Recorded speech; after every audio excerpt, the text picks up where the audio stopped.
Assalamualaikum warahmatullahi wabarakatuh.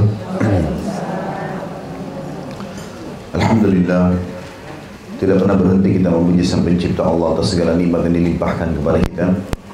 Dengan harapan tentu Allah sebagai pencipta memenuhi janjinya, dan itu pasti karena Allah telah berfirman dan kekal ditelawakan oleh orang-orang beriman, innallaha la yukhliful mi'ad. Allah tidak akan pernah pungkiri janjinya. Dan janji tersebut disebutkan dalam surah Ibrahim, la in syakartum la azidannakum wa la in kafartum inna adzabi lasyadid. Kalau kalian bersyukur, berterima kasih, pasti aku akan tambah, dan kalau kalian kufur, azabku sangat pedih. Selanjutnya kita panjatkan salam hormat kita kepada sang utusan Allah, orang yang telah Allah perintahkan untuk dijadikan sebagai suri tauladan, dan juga mengucapkan satu kali salam hormat kepadanya, dibalas oleh Allah dengan 10 kali tambahan rahmat. Dan sudah sering saya ulangi, kalau rahmat Allah sangat luas, masuk dalamnya adalah pengampunan dosa, peninggian derajat, pemenuhan segala kebutuhan. Maka sangat wajar setelah memuji Allah, alhamdulillah, kita panjatkan salawat dan taslim kepada Nabi besar Muhammad sallallahu alaihi wasallam. Melanjutkan bahasan kita Riyadhus Shalihin, dan kita akan masuk ke bab nomor 15, bab menjaga amal saleh secara konsisten, atau bahasa sederhananya istiqomah. Baik, setelah kita membahas tentang bab sebelumnya, masalah keseimbangan dalam mengerjakan ibadah atau urusan yang berhubungan dengan Allah Subhanahu wa taala dengan urusan dunia kita, dan bagaimana memang dalam Islam dianjurkan tidak memaksakan diri melampaui kapasitas, karena Allah mengatakan innallaha la yukallifullahu nafsan illa wus'aha. Dalam akhir atau di akhir surah Al-Baqarah, Allah tidak akan bebankan hambanya melampaui kemampuannya. Tetapi dari sisi lain bukan berarti kita menganggap remeh dan menunda-nunda amal saleh. Karena memang amal saleh dibutuhkan oleh orang-orang beriman. Bagaimana dia mengecas imannya, berhubungan langsung dengan Tuhannya, menyampaikan hajat-hajatnya dengan ibadah tersebut. Maka tentu seorang mukmin faham benar bagaimana dia memerlukan ibadah tersebut. Ibadah ini hubungan dengan Allah Subhanahu wa taala, memahami ilmu syariat yang sedang atau yang Allah turunkan sehingga menjadi panduan hidup, lebih dibutuhkan bagi seseorang di antara kita daripada makanan pada saat dia lapar, minuman pada saat dia haus, bahkan tempat tidur pada saat dia capek dan mengantuk. Karena ini semua nanti ilmu agama, ibadah kepada Allah menjadi pengawas buat kita. Kita jadi tahu sebelum makan, sebelum minum, sebelum tidur, sebelum bergaul, ini boleh nggak dia mengawasi kita. Dari sisi lain, dalam mengerjakan ibadah itu kita dianjurkan agar konsisten, istiqomah. Bagaimana seseorang komitmen mengerjakan sebuah ibadah dan dia menjaga itu, terus-menerus mengejar amal salehnya. Sudah sering kita sebutkan, kalau buku amal setiap orang di antara kita itu dicatat oleh malaikat setiap harinya. Maka tidak cukup seseorang mengatakan, dulu saya pernah sholat malam. Dulu waktu saya masih gadis, atau saya masih bujang, pernah sholat malam. Dulu saya pernah umroh. Dulu saya pernah haji, dulu saya pernah bersedekah. Itu dulu. Tanggal berapapun, hari apapun, dimanapun kita berada sudah dicatat oleh malaikat. Tapi buku amal kita selama kita masih hidup terus saja membutuhkan catatan-catatan. Makanya butuh istiqamah. Sholat duha ya sholat duha seterusnya sampai meninggal. Begitu juga baca Quran, begitu juga berzikir, begitu juga berdoa, begitu juga bakti sama orang tua, dan seterusnya. Semuanya dibutuhkan konsisten dalam mengerjakan itu. Saya pernah bilang, sebagai contoh rasional, kalau seandainya kita ingin ikut dalam satu kompetisi, pertandingan, mudah. Misalnya lomba lari misalnya. Kita tinggal daftar, ikut. Untuk menjadi juara satu juga mudah. Tinggal kita mengatur tips-tips untuk itu, kemudian kita coba mengejar. Mungkin seseorang di antara kita pernah merasakan dia ingin sekali ranking 1 di sekolah, lalu dapat ranking 1. Tetapi yang lebih penting dari semua itu adalah bagaimana komitmen konsisten dalam mempertahankan. Kalau ada orang lomba lari juara 1 terus, itu yang konsisten, itu yang bagus. Kalau ada orang juara di sekolah ranking 1 terus sampai dari SD sampai dia kuliah, sampai selesai kuliah, itu orang yang luar biasa. Ini namanya istiqomah dalam ibadah. Dalam kegiatan umum, tapi dalam ibadah itu yang dimaksudkan dalam istiqomah tadi. Jadi bagaimana kita prestasi ini selalu tertahan atau bertahan, dan kalau perlu lebih daripada itu. Ini kurang lebih makna daripada menjaga amal soleh secara konsisten. Imam Nawawi rahimahullah mengangkat dalil pertama dalam surah Al-Hadid ayat 16. A'udzubillahi minasyaitonir rajim. Alam ya'ni lil ladzina amanu an takhsha'a qulubuhum li dzikrillahi wa ma nazala minal haqqi wa la yakunu kal ladzina utul kitaba min qablu fatala 'alaihimul amad faqassat qulubuhum. Al-ayah. Belum tibakah waktunya bagi orang-orang yang beriman untuk secara khusyuk mengingat Allah dan mematuhi kebenaran yang telah turun kepada mereka. Ada di situ footnote nomor 164. Kebenaran yang telah turun kepada mereka adalah Al-Quran. Sedangkan orang-orang yang telah diberi Alkitab adalah orang-orang Yahudi dan Nasrani. Saya ulangi, belum tibakah waktunya bagi orang-orang beriman untuk secara khusyuk. Makna khusyuk adalah tunduk, patuh dan konsisten. Mengingat Allah, artinya mematuhi Allah. Dan mematuhi kebenaran yang telah turun kepada mereka. Dan janganlah mereka berlaku seperti orang-orang yang telah diberi kitab sebelum mereka, Yahudi dan Nasrani. Kemudian mereka melalui masa yang panjang sehingga hati mereka menjadi keras. Maksudnya mereka hanya mengerjakan ibadah kapan mereka mau, ya, dan mereka akhirnya merasa terlalu lama waktu ini. Akhirnya mereka mengisi kekosongan-kekosongan waktunya bukan justru dengan ibadah tapi dengan kelalaian. Juga dalam ayat yang lain Allah Subhanahu wa taala menyebutkan dalam surah Al-Hadid ayat 27, kurang lebih 9 ayat setelah tadi. A'udzu billahi minasyaitonir rajim wa kaffayna bi'Isa ibn Maryam wa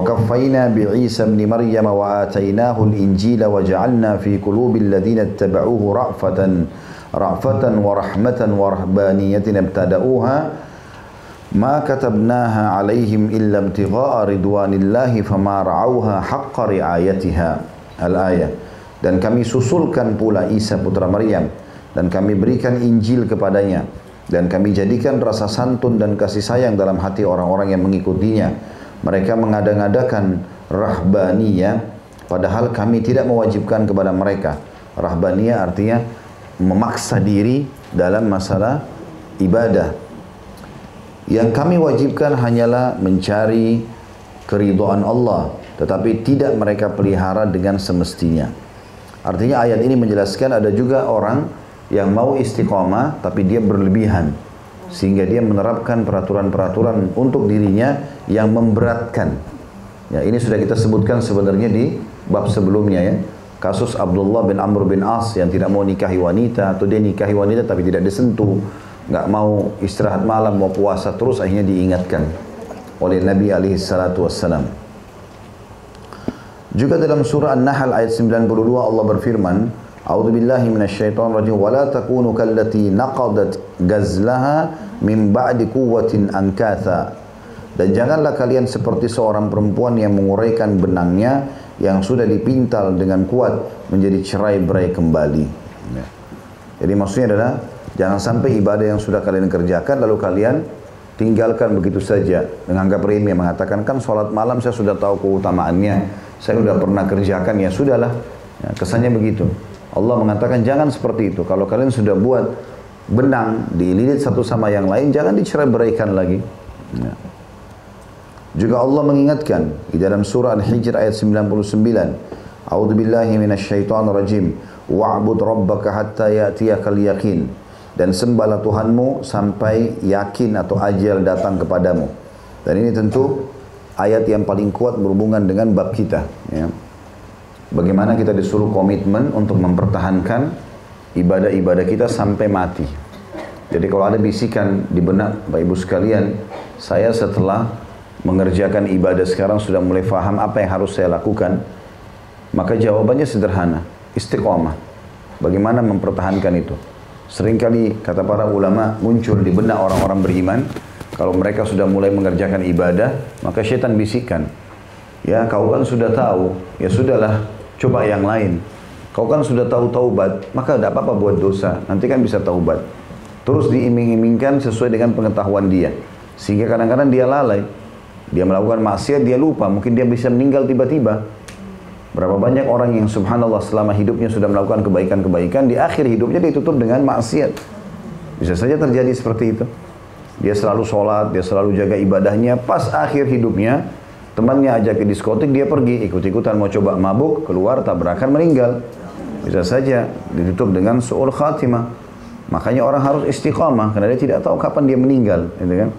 Dan itu akan mengganjal buat dia hari kiamat. Dan dari mana kita tahu kalau dosa itu ternyata lebih berat daripada seluruh amal yang pernah kita kerjakan? Allah Subhanahu wa taala tidak memberitahukan kepada kita tentang bobot dosanya. Begitu juga dengan bobot pahalanya, agar kita selalu mengejar pekerjaan amal saleh dan meninggalkan dosa itu. Ya. Dalam hadis-hadis yang disebutkan atau berhubungan dengan masalah tema kita ini, tentu hadisnya dalam bab ini tidak terlalu banyak ya. Hadis yang disebutkan dari Aisyah radhiyallahu anha, beliau mengatakan wa kana ahabbud dini ilaihi ma dawama sahibuhu alaih. Dan agama atau amalan yang paling beliau atau Nabi SAW cintai adalah apa yang dilakukan oleh pelakunya secara kontinu. Hadis ini telah disebutkan pada bab yang sebelumnya. Artinya di hadis nomor 146 sebagaimana sudah dipaparkan sebelumnya. Baik, dalam bab kita ini hadis pertama adalah hadis nomor 157 dari Umar bin Khattab radhiyallahu anhu. Beliau berkata, Rasulullah SAW bersabda, "Man nama an hisbihi minal laili aw an syai'in minhu faqara'ahu ma baina salatil fajri wa salatil dhuhr kutiba lahu ka'annama qara'ahu minal lail." Hadis ini riwayat Imam Muslim. Barang siapa yang tertidur sehingga tidak membaca hizibnya atau bacaan wirid yang biasa dia baca dari Al-Quran ya. Misal malam hari dia tidur, dia niat ingin membaca surah Al-Baqarah. Ternyata dia tidak sempat, tertidur.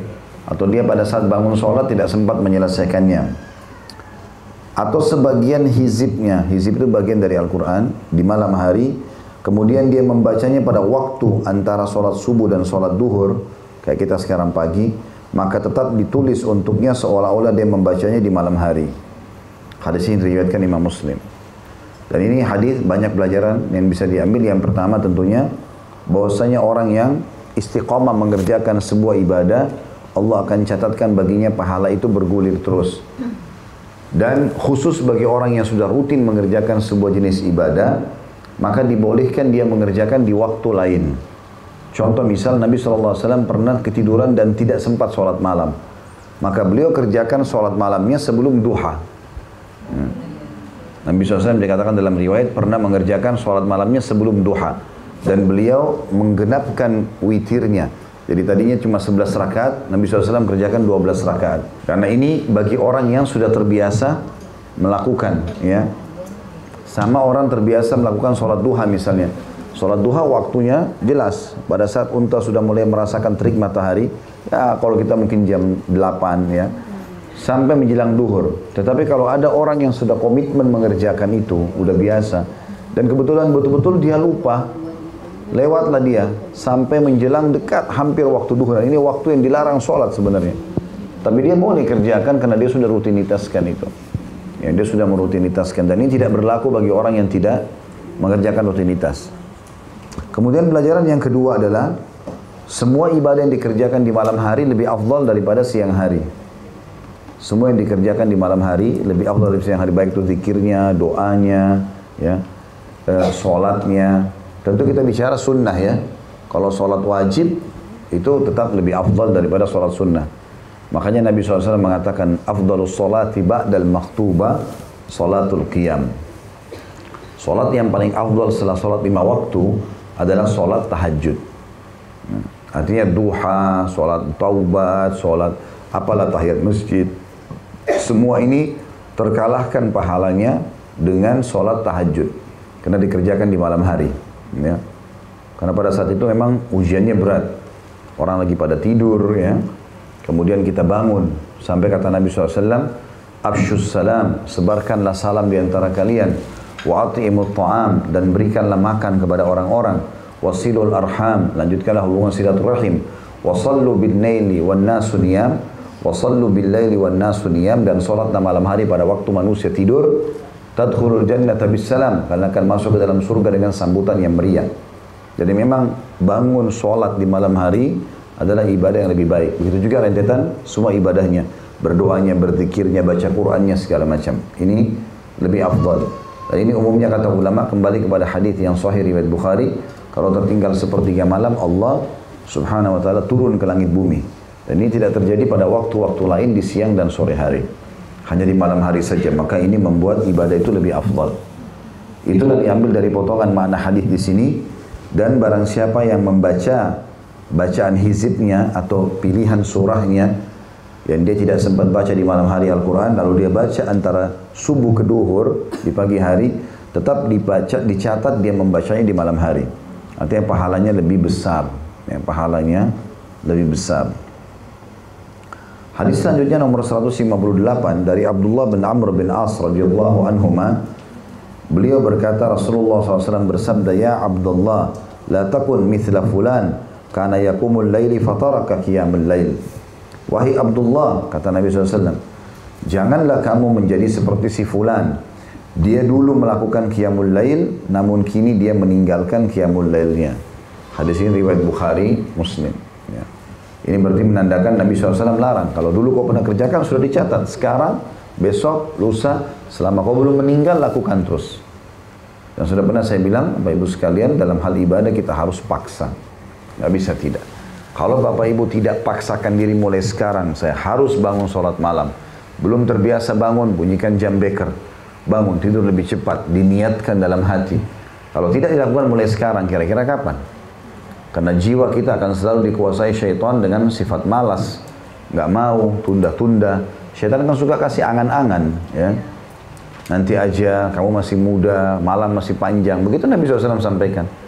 Kalau seseorang di antara kalian terbangun di malam hari, maka pendampingnya dari malaikat akan mengatakan sholatlah, ya. Bangunlah dan seterusnya. Ada keinginan untuk sholat. Tapi syaitan, qarin akan mengatakan tidurlah karena malam masih panjang. Nah, tinggal Bapak Ibu biasa ikuti siapa. Ya. Lebih tahu dirinya sendiri. Ya. Yang jelas harus paksakan. Dalam ibadah ini kita harus memaksakan, tanda kutip, dengan cara kita sendiri ya. Kita memaksakan, namanya mujahadah. Ya.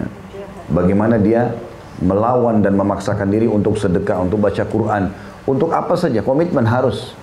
Kalau kita nggak buatin program nggak bisa. Nah, kalau kita sudah memulainya saja, kemudian kita coba istiqomah semampu kita, nanti sudah nggak enak kalau nggak dikerjakan. Awal mula mau puasa Senin Kamis berat, tapi coba lakukan. Mudah-mudahan syaitan akan berat, tidak apa-apa, komitmen aja jalan. Nanti kalau sudah berjalan sebulan, 1 tahun, 2 tahun, nanti malah kalau nggak puasa nggak enak. Ya. Begitu juga dengan sholat malam, begitu juga dengan baca Quran, begitu juga dengan ibadah-ibadah lainnya. Ya, karena kita kalau sudah memulai ibadah itu, seperti ibaratnya saya kasih gambaran itu hari, orang yang akan berlomba lari. Kita sama syaitan ini lagi bersebelahan. Kalau kita tetap di garis start, nggak mulai-mulai, maka dia bisa menjatuhkan kita. Kamu bakal kalah, kamu nggak bisa, kamu begini, kamu begitu. Kita bisa kalah secara kejiwaan. Tapi kalau kita sudah mulai lari, maka syaitannya kerepotan. Karena dia harus minimal kecepatannya seperti kita. Minimal. Ya. Atau kalau tidak, dia harus lebih cepat daripada kita. Supaya bisa mengalahkan atau menggoda kita. Makanya harus mulai dulu. Dan Allah katakan dalam Al-Quran, "A'udzubillahi minasyaitonirrajim walladzina jahadu fina lanahdiyannahum subulana." Orang yang memaksakan dirinya ke jalan kami pasti akan menunjukkan dia ke jalan-jalan kami. Jadi komitmen dan konsisten dalam mempertahankan sebuah perbuatan baik itu adalah anjuran dalam syariat. Hadis terakhir dalam bab kita nomor 159 dari Aisyah radhiyallahu anha, beliau berkata, karena Rasulullah SAW idza fatathu as-salatu minal laili min waja'in aw ghairi shalla minan nahari 12 raka'ah. Bila Rasulullah SAW tidak melakukan sholat malam karena sakit atau lainnya, beliau melakukan sholat di siang hari sebanyak 12 rakaat. Nah, ini kata ulama, Nabi SAW mengerjakan tetap sholat malamnya karena sudah sering dia kerjakan, tapi karena ada uzur, dia ketiduran, safar, terjadi gempa, apalah. Maka tetap dia tidak mau ketinggalan sholat malam tersebut. Dan ini hanya bagi orang yang rutin mengerjakan ya. Tidak boleh kalau kita, misalnya Bapak Ibu baru dengar sekarang hadis ini. Terus tiba-tiba, kayaknya tadi malam kan saya tidak tahajud, sekarang aja saya tahajud. Nggak bisa, karena baru mau dibuat ya. Ini khusus bagi orang yang sudah konsisten. Maka dia boleh mengerjakan. Karena Nabi SAW tiap malam sholat malam. Kecuali pada saat beliau sakit sekali, ya, atau memang ada uzur gak memungkinkan, maka beliau tetap menggantinya dengan 12 rakaat. Ini selain duha ya. Sholat malam 11 rakaat, namun beliau tambahkan 1 rakaat. karena dikerjakan di siang hari. Hadis ini hadis sahih riwayat Imam Muslim. Kita masuk sekarang ke bab 16. Bab perintah menjaga sunnah Nabi SAW dan adab-adabnya. Ya, bagaimana kita mengambil seluruh tuntunan hidup kita dari tuntunan Nabi SAW. Ya, ini kita komitmen. Jadi semuanya Bapak Ibu kalau mau makan, mau minum, mau pakaian, mau masuk kamar mandi, mau tidur, apa saja. Aktivitas kita sehari dari pagi sampai malam, setiap hari sampai kita meninggal, semuanya sama. Mengikuti contoh dari Nabi SAW. Nggak ada contoh yang lain. Kita semua muslim dan muslimah dari generasi awal sampai hari kiamat nanti semuanya sama. Gurunya dan kiainya cuma satu, Nabi Muhammad SAW.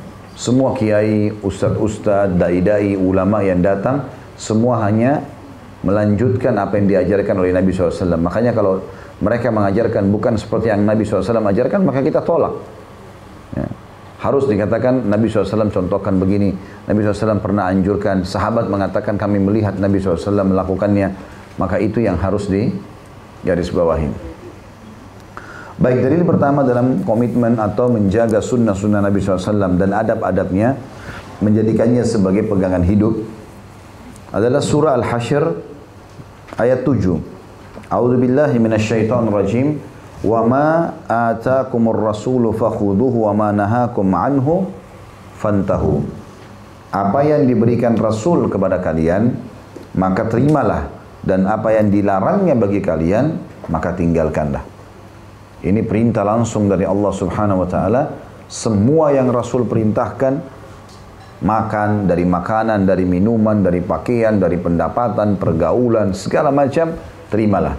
Dan apa yang dia larang, jauhilah. Maksudnya itu kebahagiaan, karena Allah Subhanahu wa taala sebagai pencipta lebih mengetahui kebutuhan kita. Dan Allah sudah utus utusannya untuk mengajarkan kepada kita bagaimana meraih kebahagiaan itu. Tidak ada cara lain. Caranya hanya mengikuti baginda Nabi SAW. Beliau lah idola kita semuanya, beliau lah panutan kita, apapun yang dikerjakan dicontohi. Selain daripada Nabi SAW bukan panutan kita. Maka orang-orang yang menjadikan Nabi SAW sebagai panutan layak untuk jadi panutan juga. Karena pasti dia akan mencontohi guru terbesar umat manusia, yaitu Nabi Muhammad SAW. Juga dalam surah An-Najm ayat 3 sampai ayat 4, salah satu alasan kenapa Allah menyuruh kita untuk mengikuti Nabi SAW, karena Nabi SAW ya mengambil wahyu, bukan dikarang-karang dari sisi beliau. A'udzubillahi minasyaitonirrajim. Wa ma yantiqu 'anil hawa in huwa illa wahyun yuha. Dan dia Muhammad tidak berucap menurut kemauan hawa nafsunya. Al-Quran dan Sunnah yang disampaikannya oleh Nabi SAW itu tidak lain hanyalah wahyu yang diwahyukan kepadanya. Jadi semua yang disampaikan Nabi SAW itu tidak ada keraguan dari Allah Subhanahu wa ta'ala. Dan Allah pencipta langit dan bumi. Allah lebih tahu sebagai pencipta tentang yang kita inginkan. Pemilik rumah lebih tahu tentang kondisi rumahnya. Ya. Maka tentu saja kita sebagai pendatang mengikuti apa yang diinstruksikan oleh tuan rumah. Gitu. Walaupun kita tidak mungkin samakan Allah dengan makhluknya. Tetapi Allah Subhanahu wa ta'ala menciptakan kita, menciptakan semua di alam semesta ini. Dalam Al-Quran banyak sekali ayat, diantaranya yang berbunyi Allahu khaliqu kulli syai' wa huwa ala kulli syai'in qadir. Allah pencipta segala sesuatunya dan Allah mampu mengerjakan apa saja. Maka apapun ini Allah yang ciptakan, termasuk kita manusia. Andai saja Allah Subhanahu wa ta'ala tidak memandu kita, maka kita tidak akan punya panduan hidup, tidak akan punya halal haram. Apalagi sudah terbukti orang yang mengikuti syariat Allah pasti menempuh kebaikan. Karena Islam, agama ini mengajarkan kebaikan semua. Sering saya bilang itu. Jujur, tanggung jawab, amanah, bakti sama orang tua, dermawan, apalah, semua sifat-sifat baik. Itu dan disebutkan keutamaan-keutamanya. Orang yang berpegang pada anjuran syariat dia akan jadi baik. Dan yang dilarang semuanya buruk. Bohong, nipu, gunjing orang, fitnah, ngambil haknya orang lain, mukul. Enggak ada, semuanya dalam Islam dilarang. Ya. Dan ada ancaman-ancamannya. Kemudian selanjutnya adalah surah Al-Imran ayat 31. A'udzubillahi minasyaitonirrajim. Qul in kuntum tuhibbunallaha fattabi'uni yuhibbukumullahu wa yaghfir lakum dzunubakum. Ayat ini memastikan kalau kita mengikuti Rasulullah SAW, kita akan mendapatkan cintanya Allah sebagai sang pencipta. Dan Allah kalau sudah mencintai hambanya, Sebagaimana kita tahu kalau seseorang mencintai orang lain, maka dia akan memberikan apapun kepada orang yang dicintainya. Maka kalau kita sudah bisa meraih cintanya Allah SWT, apa saja yang kita minta, Allah akan kasih. Ya. Katakanlah wahai Muhammad, ayatnya, jika kalian benar-benar mencintai Allah, mau mencintai Allah atau mau dicintai oleh Allah, dipenuhi kebutuhan kalian semuanya, ikutilah aku. Niscaya Allah mencintai kalian dan mengampuni dosa-dosa kalian. Dan di sini artinya akan mendapatkan cinta Allah Subhanahu wa taala dengan mengikuti baginda Nabi alaihi salatu wassalam.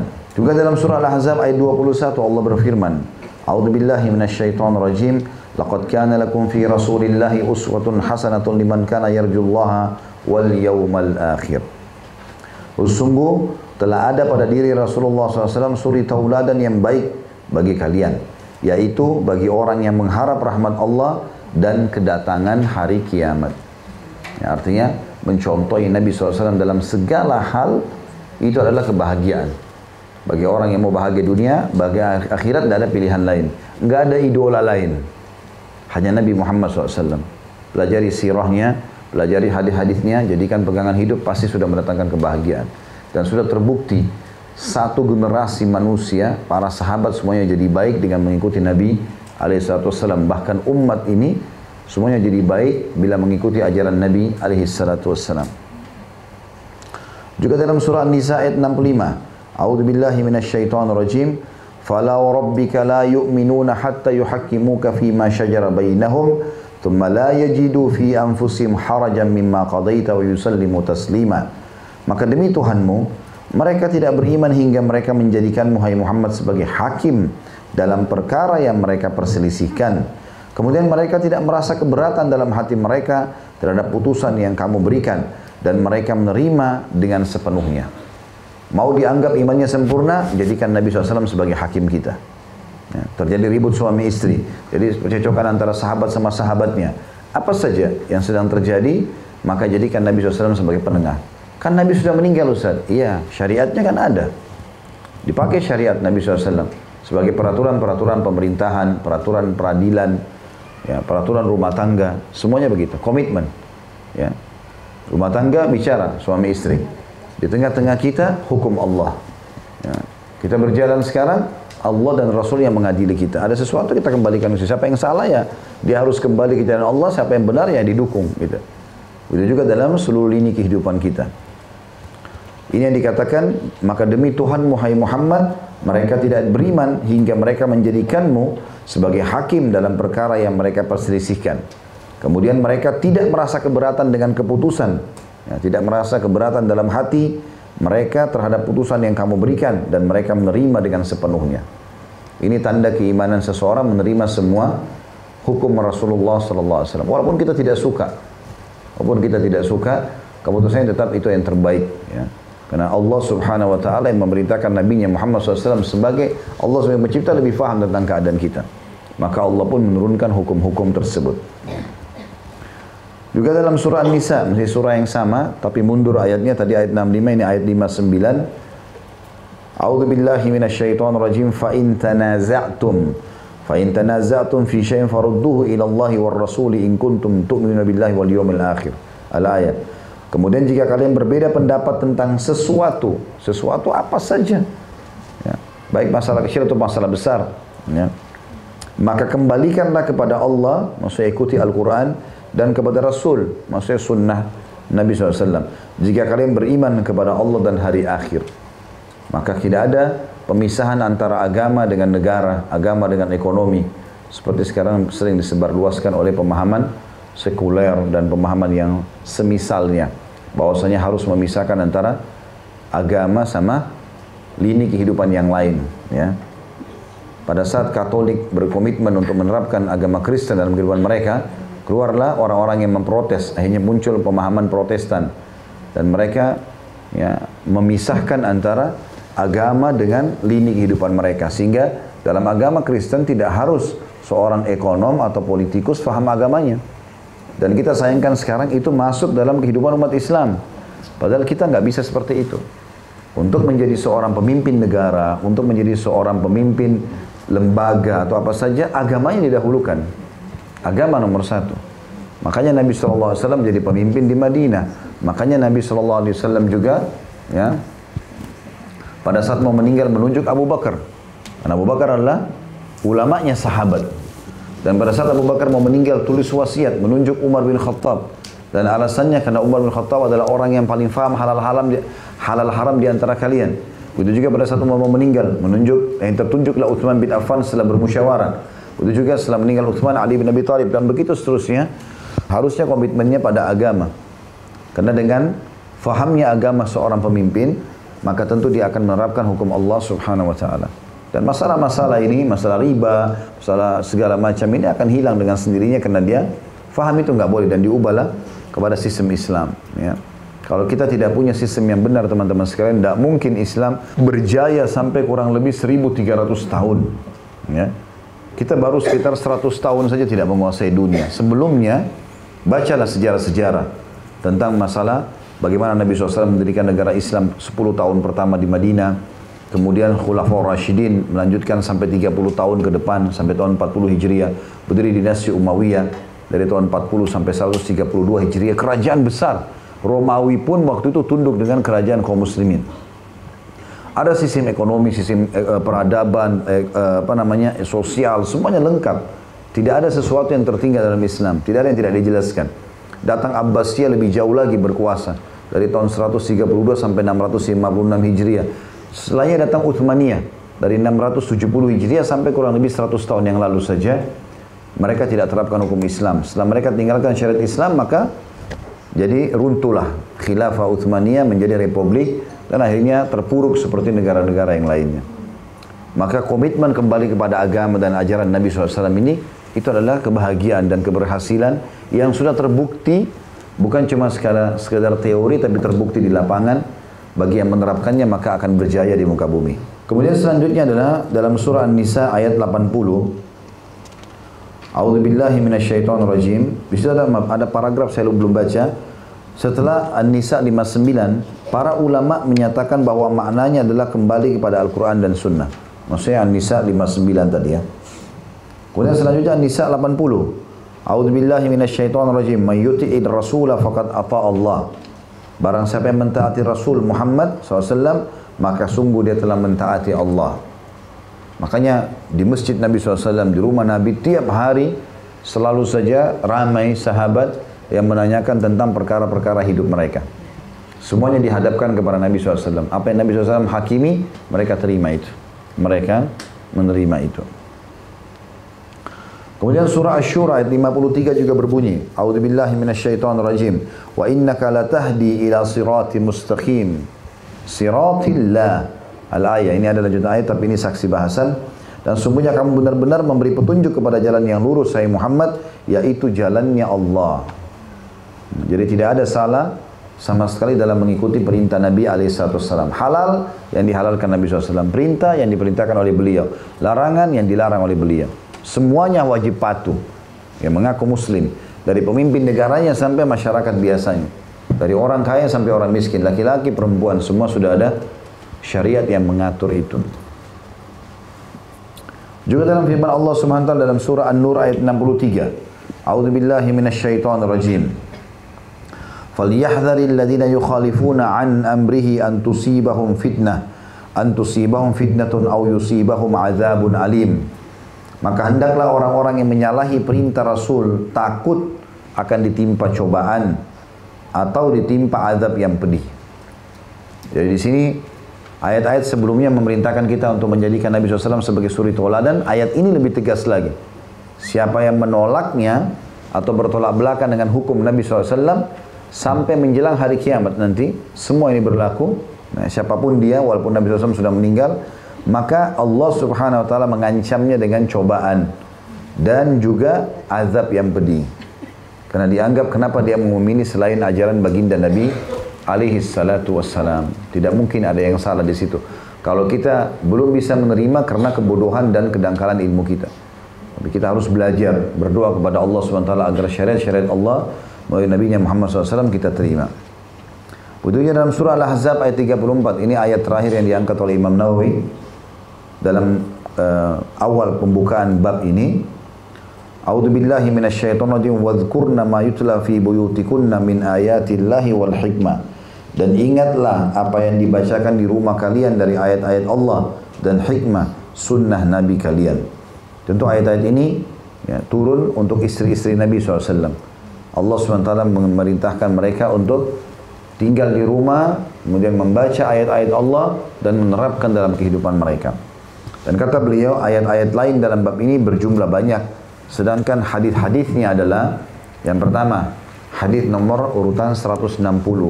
Dari awal kita bahas ya. Ini hadis pertama di sini, maka di nomor 160 sebenarnya ditulis pertama.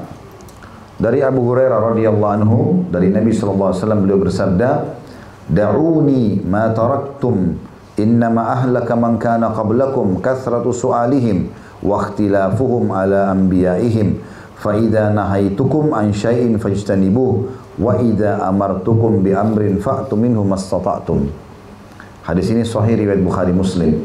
Biarkanlah, kata Nabi SAW, apa-apa yang aku tinggalkan untuk kalian. Maksudnya peliharalah itu. Sunnah yang aku tinggalkan pada saat aku meninggal pun peliharalah itu. Karena yang telah membinasakan orang-orang sebelum kalian adalah banyaknya pertanyaan mereka dan sikap mereka yang selalu menyelisihi nabi-nabi mereka. Diajarkan hukum A, dia pilih B. Disampaikan dilarang ini, tetap dilanggar. Gitu. Jadi apabila aku melarang kalian dari sesuatu, maka jauhilah. Jangan pernah sentuh. Dan apabila aku memerintahkan kalian melakukan sesuatu, maka lakukanlah semampu kalian. Ya. Hadis ini memberikan pelajaran yang cukup banyak. Di antaranya adalah yang pertama, sabda Nabi SAW, "Da'uni ma taraktukum." Ya, peliharalah apa yang aku tinggalkan untuk kalian. Maksudnya jadikan sebagai pegangan hidup. Ajarkan turun-temurun. Masalah halal, masalah haram, semua yang berhubungan dengan ini kehidupan, baik ekonomi, sosial, politik, ikutin semuanya. Pelajaran yang lain, Nabi SAW ingatkan, "Innama ahlaka man kana qablakum kathratu su'alihim wa ikhtilafuhum ala anbiya'ihim." Karena ketahuilah, kata Nabi SAW, mayoritas umat sebelum kalian binasa justru terlalu banyak pertanyaannya ya, dan juga berselisih tentang pendapat nabi-nabi mereka. Ya. Jadi ini tidak dibenarkan dalam syariat Islam. Pernah ada sahabat sering bertanya sesuatu yang unik-unik ya, kadang-kadang mungkin tidak perlu gitu. Maka Nabi SAW ingatkan itu, jangan banyak bertanya. Kalau sudah disampaikan sholat 5 waktu, subuh 2 rakaat, duhur 4, asar 4, maghrib 3, isya 4, caranya seperti ini rukun-rukunnya, ini kewajibannya, ini sunnahnya, ini yang membatalkan. Udah pelajari, terapkan. Itulah. Tidak usah tanya, kenapa Allah buat duhur 4 rakaat? Kenapa enggak 2 rakaat saja sama dengan subuh? Kenapa duhur sama asar, dua-duanya berdekatan, dua-duanya 4 rakaat? Kenapa Allah enggak kasih jam 2 siang aja sekali kita sholat? Ya itu maunya Allah. Allah mau kita kerjakan begitu, gitu kan? Kita kalau kerja di perusahaan, nggak mungkin kita protes pemimpin perusahaan, pemiliknya.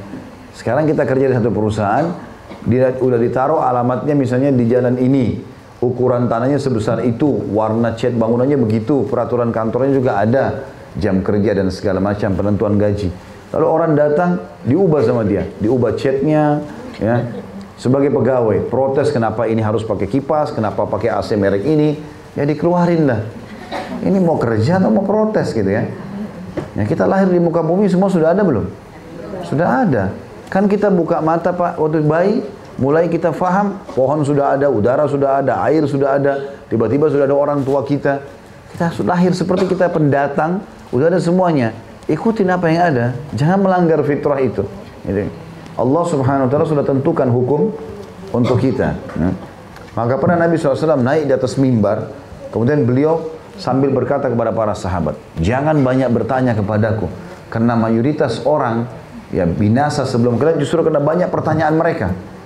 Ingat saya ceritakan dulu kisah Bani Israel ya, yang waktu surah Al-Baqarah, ada orang mati, kemudian mereka tanya Musa alaihissalam, ini siapa yang bunuh hai Musa? Tanya Tuhanmu, gitu kan? Maka Musa alaihissalam menanyakan kepada Allah SWT, Allah sudah tahu, mereka ini sebenarnya bukan niatnya mau bertanya. Ya, seperti orang mau mengelabui Nabi Musa alaihissalam. Maka Allah bilang, suruh potong sapi betina. Ya, suruh potong sapi.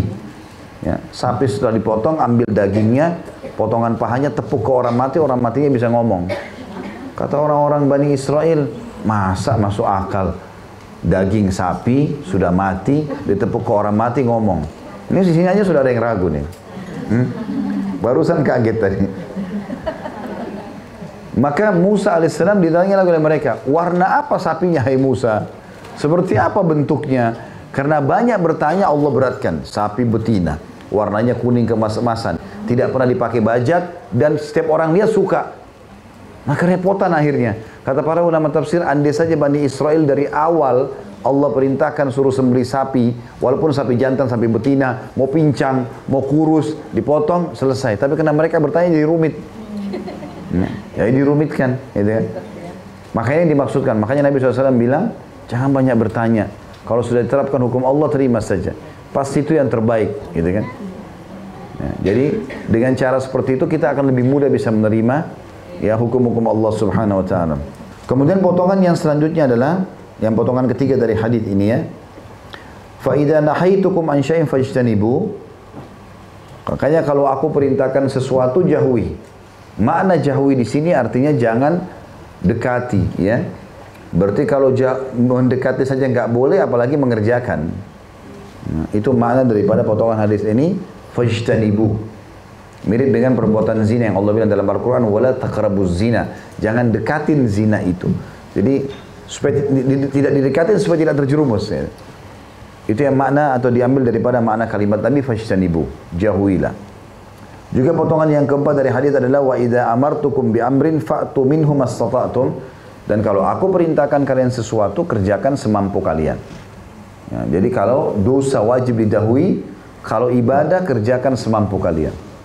Ya, seperti kita jelaskan kemarin, pada saat misalnya orang bangun tengah malam mau sholat tapi dia ngantuk sekali, sunnah Nabi tidur, gitu kan? Kalau dia betul-betul ngantuk, misalnya memang dia baru tidur setengah jam, 1 jam, atau dia lagi sakit, kepalanya pusing lain, gitu kan? Maka dia boleh istirahat. Kemudian dia bangun pada saat dia sudah lebih tenang ya dalam waktu untuk beribadah. Tapi bukan berarti orang sudah tidur 6 jam, 5 jam, lalu alasan saya masih ngantuk. Ini syaitan. Ya mestinya dia bangun, dia sholat. Dan kata Nabi SAW, kalau sholat antara kalian bangun malam hari, maka hendaklah dia beristinsyak. Istinsyak itu mengambil air, dihirup di hidung. Karena syaitan bertengkar di hidungnya. Jadi kalau Bapak Ibu mau lihat, ini ngantuk saya dari syaitan atau memang ngantuk capek, coba kalau bangun malam, masuk kamar mandi, basuh dulu tangannya 3 kali, kemudian ambil air, masukkan di hidung saja. Dengan tangan kanan, terus keluarkan dengan tangan kiri. Kalau ngantuknya tiba-tiba hilang, berarti syaitan udah. Begitu sabda Nabi SAW. Berapa kali saya praktekin lagi ngantuk nih bangun malam. Masuk kamar mandi, cuci tangan di wastafel, masukkan air di hidung, ngantuknya hilang. Seperti sabda Nabi SAW, karena syaitan bertengkar di hidungnya. Ya begitu sabda Nabi SAW. Tapi kalau betul-betul memang kita ngantuk sekali, biasanya memang sudah capek ya. Ada orang karena ngantuknya mungkin dia mau tidur dimanapun. Ya mungkin di lantai dia tertidur karena capek, itu berbeda. Allah tidak memaksakan orang melakukan ibadah sementara dia tidak mampu, gitu kan? Pernah juga satu kali bahkan waktu Nabi SAW mau sholat duhur, panas sekali waktu itu. Lagi puncak-puncaknya musim panas di Madinah. Dan masjid Nabi SAW terbuka. Maka beliau bilang kepada para sahabat, tundalah sebentar sholat kalian agar panas ini sedikit meredah. Itu waktu Nabi SAW melihat memang udaranya panas sekali. Kalau Bapak Ibu kan sekarang masjid atau rumahnya dengan AC tertutup segala macam. Itu dulu, zaman dulu nggak ada. Orang kalau mau maksimal orang kalau bisa mau merasa dingin, itu pun sudah raja-raja, kaisar-kaisar, itu pakai kipas. Ya. Dikipasin. Ya. Maka dengan cara itu disuruh nunggu, gitu kan. Kalau kondisi sekarang sudah sangat mudah, alhamdulillah. Tapi yang kita jadikan saksi bahasan adalah bagaimana agama tidak memaksakan seseorang untuk itu. Juga dalam hadis lain dikatakan Aisyah berkata radhiyallahu anha, Nabi SAW kalau diberikan pilihan antara 2 perbuatan, maka beliau pilih yang paling ringan. Maka beliau pilih yang paling ringan. Ya. Dan Nabi SAW mengerjakan ibadah tapi tidak memaksakan diri. Tapi tidak juga melalaikannya. Saya sudah bilang garis bawahi kalimat itu ya, jangan sampai kita melalaikan. Karena ada juga orang memang dia lalaikan, digunakan dalil-dalil seperti yang bab sebelumnya, oh kita harus berimbang nih misalnya. Maka dia berbuat ibadah dan dia juga berbuat dosa. Enggak, bukan itu yang dimaksud. Tapi dia imbangi antara istirahat dia, waktu makan dia, dengan sholat dia, dengan puasa dia gitu kan. Jadi memang dianjurkan sahur supaya kuat untuk puasa. Buka puasa juga segera supaya langsung segera menghilangkan lapar dan haus. Karena batas waktunya sudah cukup. Maka Islam datang mengatur semua itu dengan rapi. Baik, hadis selanjutnya nomor 161 atau hadis kedua dalam bab kita ini dari Abu Najih Al-Irbad bin Sariyah radhiyallahu anhu, beliau berkata, wa'adhana Rasulullah sallallahu alaihi wasallam mau'idatan balighatan wajilat minhal qulubu wa zarafat minhal uyun faqulna ya Rasulullah ka'annaha mau'idatu muwadda'in fa'awsina qala usikum bitaqwallahi was-sam'i wat-ta'ah wa in ta'ammara 'alaykum 'abdun habashi wa innahu man ya'ish minkum fasayara ikhtilafan katsira fa'alaykum bisunnati wa sunnatil khulafa'ir rasyidin al-mahdiyyin addu 'alayha bin nawajid wa iyyakum wa muhdatsatil umur fa inna kulla bid'atin dhalalah. Rasulullah SAW pernah menasihati kami, kata sahabat ini ya, namanya Irbad, dikenal dengan hadis Irbad ini. Rasulullah SAW pernah menasihati kami dengan suatu nasihat yang sangat menyentuh, di mana hati menjadi gemetar dan mata meneteskan air mata karenanya. Maka kami berkata, wahai Rasulullah, sepertinya nasihat ini adalah nasihat perpisahan. Memang Nabi SAW waktu itu sampaikan di akhir hidup beliau. Ya. Maka berwasiatlah kepada kami, maksudnya tambahkan kami informasi penting yang harus kami jaga kalaupun sampai Anda meninggal. Maka kata Nabi SAW, aku berwasiat kepada kalian agar bertakwa kepada Allah, mendengar dan mentaati sekalipun yang memerintah kalian adalah seorang budak berkulit hitam dari Habasyah. Habasyah artinya Ethiopia ya. Dan bahwasanya barang siapa yang hidup dari kalian, ya maksudnya hidup setelah aku meninggal nanti, termasuk kita di sini masuk dalamnya. Barang siapa di antara kalian, hai umat Islam, hidup dari kalian, akan melihat banyak perselisihan, pendapat ini, pendapat itu. Maka syaratnya agar kalian selamat, berpeganglah kalian kepada sunnahku dan sunnah khulafa'ur rasyidin yang diberi petunjuk. Khulafa'ur rasyidin Abu Bakar, Umar, Uthman, dan Ali radhiyallahu anhum ajma'in. Gigitlah erat-erat dengan gigi geraham dan waspadahilah setiap hal-hal yang diada-adakan, karena setiap bid'ah adalah sesat. Hadis ini diriwayatkan Abu Daud dan Tirmidzi dan beliau berkata, hadis ini hasan sahih. Baik, hadis ini kita bedah Bapak Ibu sekalian seperti biasa. Potongan pertama adalah diambil dari perkataan Irbad radhiyallahu anhu, wa'adana Rasulullah SAW mau'idatan balighatan wajilat minhal qulubu wa zarafat minhal uyun. Satu hari pada Nabi SAW menasihati kami dengan nasihat yang sangat menyentuh, yang akhirnya membuat hati kami bergetar dan mata kami menangis. Dan ulama mengatakan ini adalah nasihat yang paling baik ya, dan ini hanya bisa terjadi dengan beberapa keadaan. Yang pertama, yang menyampaikan itu ikhlas dan dia praktisi. Artinya memang dia mengamalkan itu. Sholat malam lah, ini loh sholat malamku, utamanya ini. Kalau dia praktisi, dia sudah praktek, maka mengenallah kepada orang lain, gitu kan. Tapi kalau tidak, maka tidak ada penggunanya. Walaupun retorika penyampaian dia bagus, gitu kan. Jadi efek yang paling pertama adalah di sini karena Nabi SAW menyampaikannya dengan berharap sahabatnya mengamalkan dengan tulus dan berharap mereka bisa berubah dari kekurangan atau kesalahan kepada kebaikan. Maka bergetarlah hati para sahabat dan juga meneteslah air mata mereka. Yang kedua, dari orang yang mendengarkan atau didakwahi, mereka pun harus ikhlas ya, dan memang siap menerima ilmu dan mengamalkan sehingga bisa menyentuh hati-hati mereka gitu ya. Karena kalau orang hanya datang di majelis ilmu, dipanggil oleh temannya, hanya meramaikan majelis, hanya mau tahu saja, ngisi waktu, maka berbeda dengan orang yang datang komitmen mau belajar ya. Orang kalau komitmen mau belajar itu luar biasa efeknya. Pasti akan besar. Karena dia tidak mau kehilangan sedikit pun dari informasi. Ya, kalau orang datang selain niatnya untuk menuntut ilmu, ada saja dia mengkhayal, ada saatnya dia begini dan begitu, atau tertidur. Tapi kalau orang memang datang ingin ilmu, dia tidak mau kehilangan satu hal pun. Ya, saya pernah coba terapkan ini di kampus waktu saya masih kuliah S1. Awal dosen datang saya pikir ya sudahlah, yang dia ngomong yang saya tangkap, yang enggak gitu.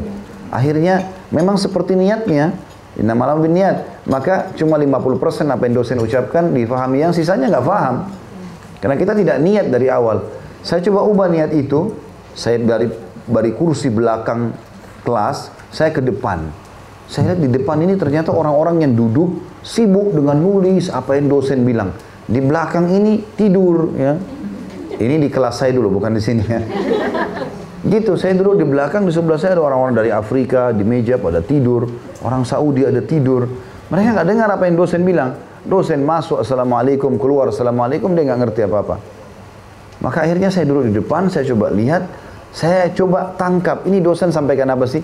Dan saya harus tahu ilmu yang dia sampaikan. Nggak mungkin dia dibayar oleh pemerintah Saudi, datang ngajar 50 menit, 1 jam, lalu dia tidak sampaikan sesuatu yang bermanfaat. Ada buku rujukannya. Saya duduk, saya coba buat nilai yang paling baik nih. Gimana caranya mengejar semua perkataan dia, saya tulis. Hanya manfaatnya besar. Ya, paling tidak itu 90%.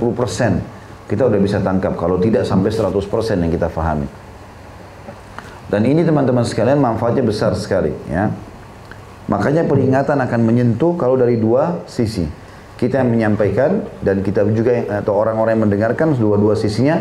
Kedua sisi ini semuanya ikhlas karena Allah SWT dan ingin mengamalkan itu. Ya. Maksud dalam masalah ini adalah lingkungan dan situasi juga kondisi. Ya. Ini akan sangat mendukung agar penyampaian ceramah atau agama itu berpengaruh. Kenyamanan tempat, ya, ketepatan waktu, keadaan, ini semua penting. Ya. Seperti misalnya Bapak Ibu di sini nggak mungkin bisa duduk kalau memang tidak luangkan waktu.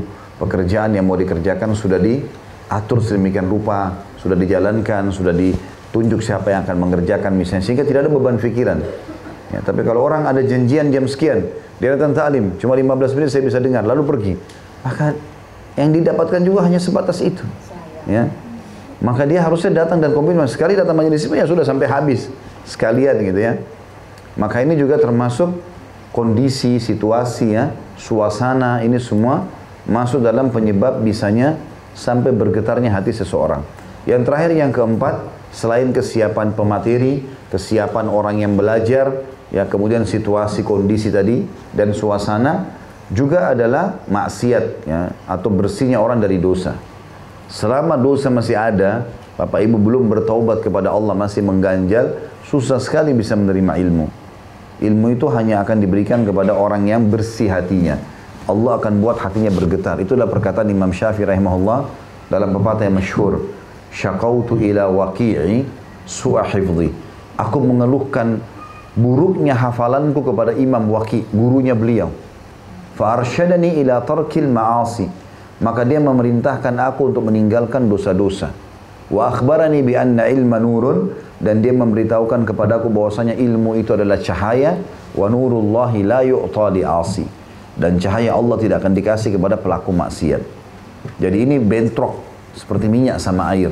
Kapan masih membuka pintu-pintu dosa, maka ilmunya tidak maksimal dia terima. Itu yang kita ambil pelajaran pertama dari hadis ini. Makanya para sahabat mengatakan, atau Irbad mengatakan, Nabi SAW pernah menasihati kami sampai-sampai akhirnya menggetarkan hati kami dan membuat mata kami meneteskan air mata. Ya.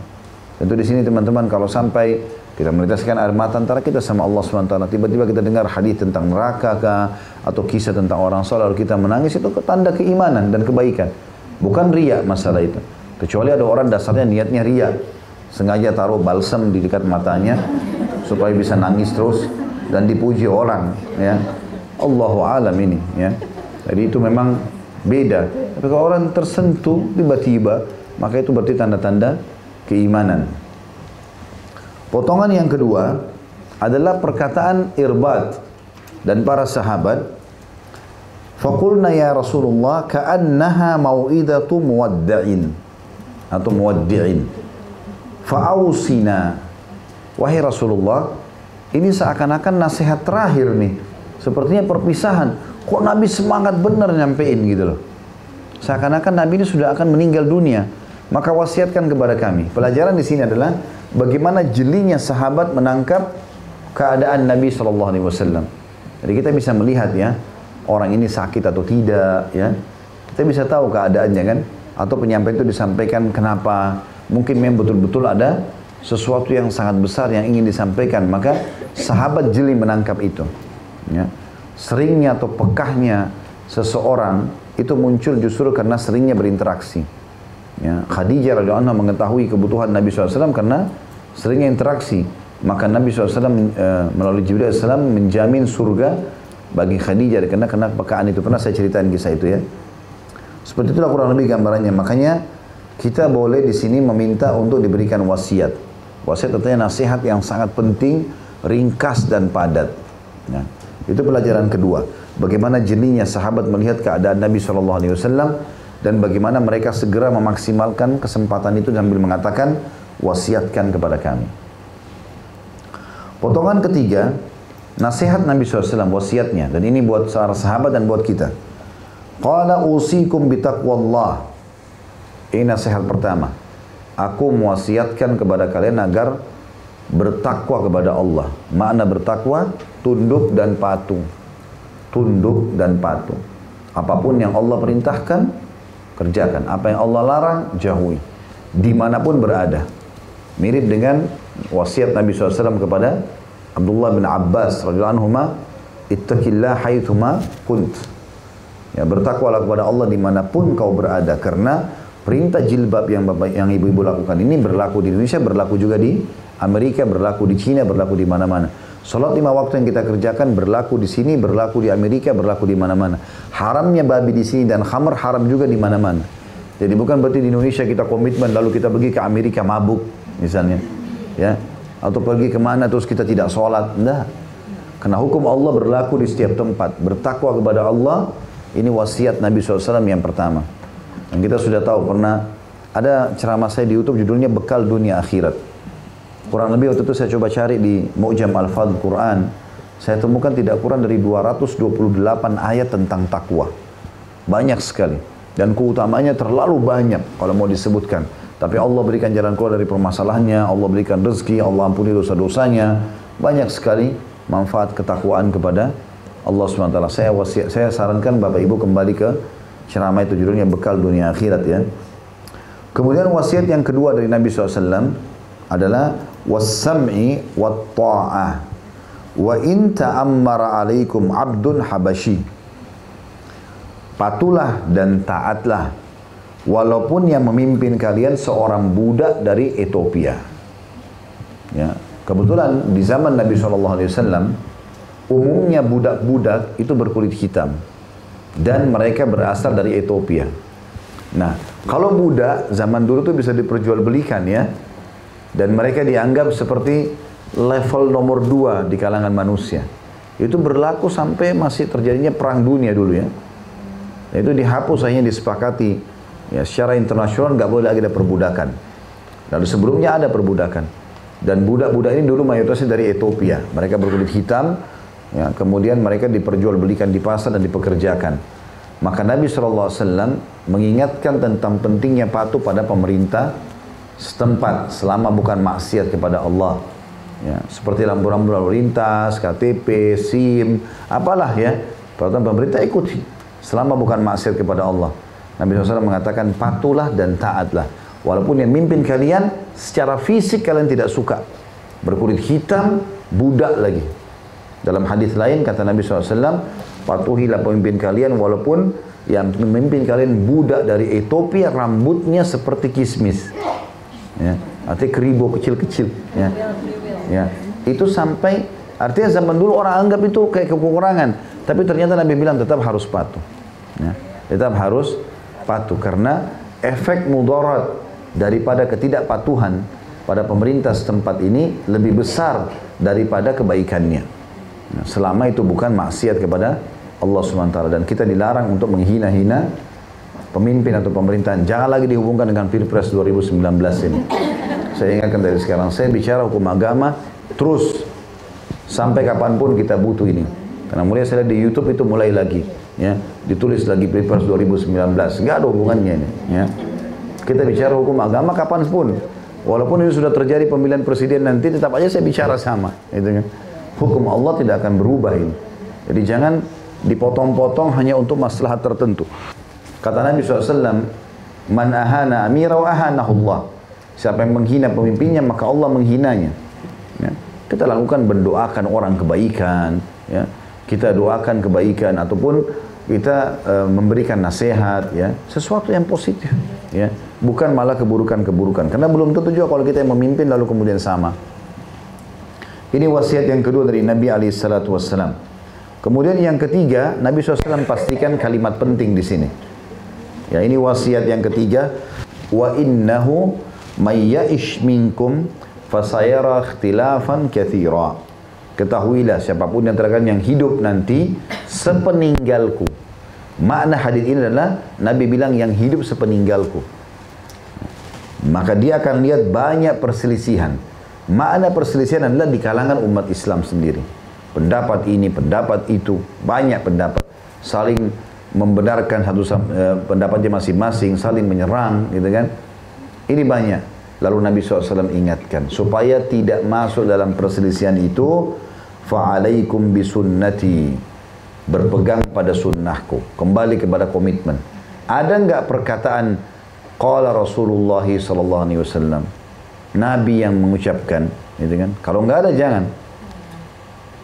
Wa sunnatil khulafa'ir rasyidin al-mahdiyin, dan juga sunnah atau contoh-contoh dari para khulafa'ur rasyidin, Abu Bakar, Umar, Uthman, Ali radhiyallahu anhum ajma'in. Dan ulama membagi 4 masa kejayaan raja Islam ini, sahabat-sahabat yang mulia, ada 2 fase kejayaan, ada 2 fase fitnah, ya. Fase kejayaan adalah fase Abu Bakar sama Umar. Ini adalah fase kejayaan. Bagaimana umat Islam berjaya dan mulai membesar dan membanyak pengikutnya dan juga meluas wilayahnya. Yang sampai pernah saya jelaskan, di tahun 15 Umar bin Khattab berkuasa tahun 13 Hijriah. Tahun 15 Hijriah itu pasukan Islam dikirim menuju ke negeri Syam, utara Jazirah Arab, Palestina, Jordania, Lebanon dan Syria, juga bagian Asianya Turki. Ya. Itu dikuasai di perang Yarmuk. Setelah perang Yarmuk di Jordan. Ya. Jadi kalau ada teman-teman yang umroh plus Aqsa, biasanya di Jordan mampir ke Yarmuk. Ya. Nah, ke Yarmuk itu di salah satu lokasi peperangan, cukup jauh sih ya, tapi mampir ke sana. Biasanya orang mampir, ada kuburan 3 orang sahabat yang mulia, ya, dan beberapa sahabat Nabi yang lain, tapi 3 orang yang pemimpinnya, Zaid bin Haritha, Ja'far bin Abi Talib, dan juga Abdullah bin Rawaha radhiyallahu anhum ajma'in. Nah, ini ada di sana. Yang jelas terjadi pada satu perang dan menang kaum muslimin. 3.000 orang melawan kurang lebih 250.000 pasukan Romawi. Ya. 200.000 tepatnya, 100.000 dari pasukan Romawi, 100.000 dari suku Arab yang belum masuk Islam. Kemudian di tahun 16 Hijriah Umar bin Khattab mengirim lagi Sa'ad bin Abi Waqqas radhiyallahu anhu. Kalau tadi itu perang Yarmuk terjadi, tadi itu 3 sahabat itu di perang Mu'tah ya, di zaman Nabi SAW. Tapi di zaman Umar terjadi perang Yarmuk, dipimpin oleh Abu Ubaidah bin Jarrah radhiyallahu anhu. Tapi di lokasi di situ ada, di Jordan itu ada lokasi perang Mu'tah, ya, perang di zaman Nabi SAW, bukan perang Yarmuk. Tapi perang Yarmuk juga ada lokasi di sekitar situ, di tahun 15 Hijriah. Dan sekarang ada universitas namanya Universitas Yarmuk di situ, yang dibuat oleh pemerintah Jordan. Kemudian tahun 16, Umar bin Khattab mengutus juga Sa'ad bin Abi Waqqas menuju ke negeri Persia, Irak, Iran, Afghanistan, Rusia, dan berhasil menaklukkannya dengan 30.000 pasukan melawan 250.000 orang. Jadi Islam waktu itu betul-betul luas sekali, gitu kan? Ekspansinya sangat luas. Nah, 2 fase Khulafaur Rasyidin yang lain, Uthman dan Ali. Uthman di awal-awalnya adalah kemakmuran, karena Uthman bin Affan memakmurkan dengan membagi-bagi harta pemerintahan dan segala macam. Dan di akhir hidupnya ada fitnah, masa fitnah, karena terbunuhnya khalifah. Dan disitulah dilihat bagaimana para sahabat menghadapi fitnah kematian Khalifah Uthman bin Affan. Itu juga di zaman Ali radhiyallahu anhu, Ali menyelesaikan fitnah-fitnah internal, maka ini jadi pelajaran semuanya. Makanya Nabi bilang, semua permasalahan kalian ada pada sunnahku dan sunnah Khulafaur Rasyidin. Udah nggak usah cari yang lain. Itu maknanya, gitu kan. Lalu Nabi SAW wasiatkan, addu 'alaiha bin nawajid. Pegang teguh itu sunnah-sunnah. Contoh-contoh dari aku dan contoh dari orang-orang Aceh walaupun dengan gigi geraham kalian. Jadi orang itu digambarkan kata orang-orang Arab, kalau orang bisa menggunakan tangan, manusia gunakan tangan. Kalau nggak bisa maka kaki. Misal orang kalau mau diserang, maka yang paling pertama biasa digunakan tangannya. Kalau tangan tertahan kakinya, gitu kan? Kalau kaki tertahan, umumnya terakhir pertahanannya adalah giginya. Ya. Dan gigi yang paling kuat adalah gigi geraham. Sehingga dia agak tajam dan bisa menyakiti musuh, ya. Maka Nabi SAW memberikan gambaran itu. Sambil mengatakan, pegang teguh sunnah itu. Walaupun dengan gigi geraham kalian. Maksudnya apa? Biar cobaannya berat, biar godaannya besar, jangan terpengaruh. Tetap berpegang pada itu. Itu pertahanan kalian yang paling kuat dan terakhir. Jangan diubah. Tidak ada namanya, oh sunnah Nabi ketinggalan zaman, gak ada. Tetap berlaku, tetap mulia sampai hari kiamat nanti. Kemudian wasiat Nabi SAW juga, wa iyyakum wa muhdatsatil umur, dan hati-hati dari membuat-buat perkara. Fa inna kulla bid'atin dhalalah, karena semua perbuatan baru itu sudah sesat. Ini sabda Nabi SAW. Ini kita sayangkan kadang-kadang kalau diingatkan hadis ini, oh ini garis keras, ini Wahabi. Ya, kenapa bilang bid'ah? Loh, bid'ah itu dari lisan Nabi. Ini baca sendiri hadis ini. Nabi yang bilang, dan Nabi wasiatkan kita. Waktu itu wasiat terakhir sebelum meninggal, dan Nabi bilang nanti ada perselisihan banyak loh. Supaya kalian selamat, jangan buat-buat bid'ah, gitu kan? Artinya ibadah yang dikarang-karang, nggak ada dalilnya. Udah cukupkan dengan apa yang ada perintahnya saja. Itu aja istiqomah.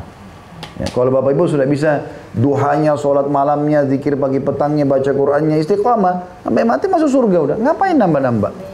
Nah, ini, buat itu, buat ini, dikatakan tidak boleh, tetap aja nggak apa-apa. Ini kan baik, nggak cukup dengan alasan baik. Harus yang baik di mata seorang Muslim dan mukmin adalah yang baik di mata Allah dan Rasulnya. Tidak boleh yang lain. Ya. Nah, ini wasiat yang luar biasa dari Nabi SAW bagi orang yang mau bahagia, ya, bagi orang yang mau bahagia. Baik, kita akan ambil ya 2 buah hadis lagi ya, baru kita buka insyaallah pertanyaan. Hadis 162, yang ini hadis ketiga dari Abu Hurairah radhiyallahu anhu bahwasanya Rasulullah SAW bersabda, "Kullu ummati yadkhuluna al-jannata illa man aba." Qila wa man ya'ba ya Rasulullah? Qala man ata'ani dakhala al-jannah wa man asani faqad aba. Semua umatku akan masuk surga kecuali yang enggan, tidak mau.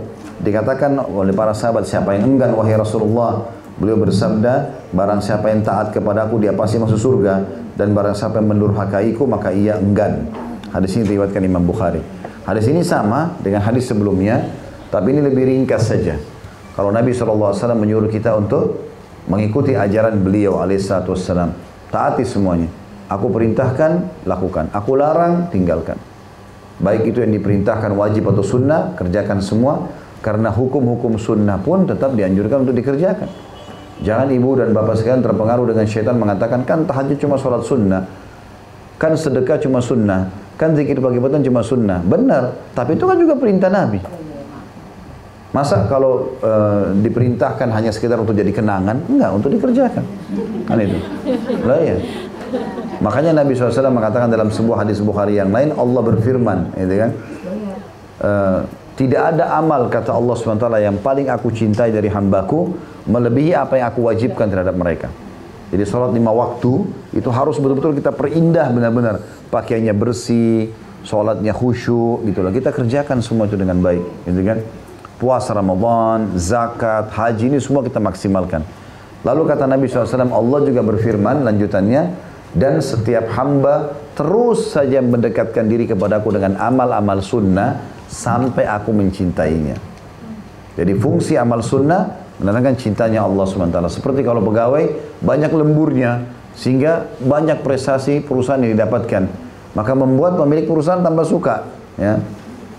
Dan kalau aku sudah mencintainya, kata Allah, Aku akan menjadi pendengar yang digunakan untuk mendengar, penglihatan yang digunakan untuk penglihatan yang digunakan untuk melihat, dan tangan yang digunakan untuk menjamah, juga kaki yang digunakan untuk melangkah. Maksudnya Allah akan menjaganya. Ya. Jadi itu juga tetap diperintah atau dikerjakan, wajib atau sunnah dikerjakan. Begitu juga dengan larangan Nabi SAW, haram atau makruh. Makruh pun ditinggalkan.